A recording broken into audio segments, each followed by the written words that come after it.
का आत्मदेव जी पहुंचे।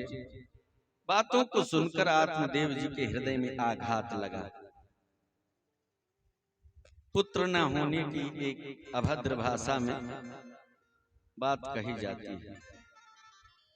लोग प्रायः कहा करते 2 साल 3 साल 4 साल जब विलंब हो जाता है ना, तो लोग प्रायः कहने लग जाते हैं। लेकिन सज्जनों, ये ताना नहीं होना चाहिए। क्यों? ईश्वर का खेल है ये हमारा आपका कर्म भोग जुड़ा हुआ है साथ में। कर्म भोग भगवत नाम संकीर्तन से ही कटता है, भगवत नाम संकीर्तन से ही दूर हो जाता है।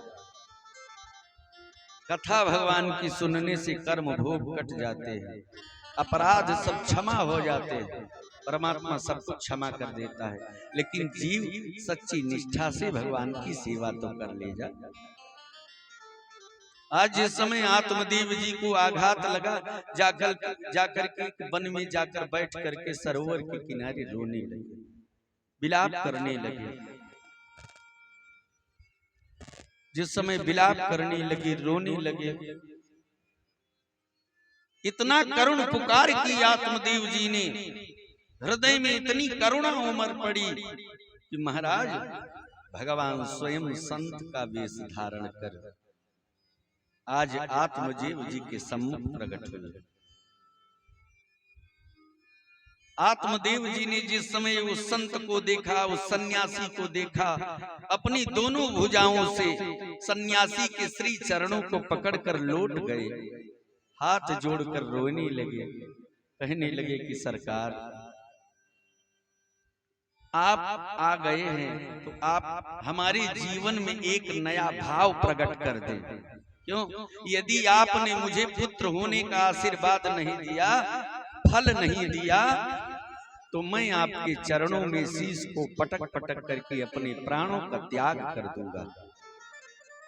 और यदि मैंने प्राणों का त्याग कर दिया तो मेरा ये जो शरीर है ना, ये ब्राह्मण के कुल में जन्म ले चुका है, ये मेरा शरीर ब्राह्मण का है। इसलिए हे महाराज, आपको ब्रह्म हत्या का पाप लगेगा। सन्यासी ने कहा, सुनो आत्मदेव,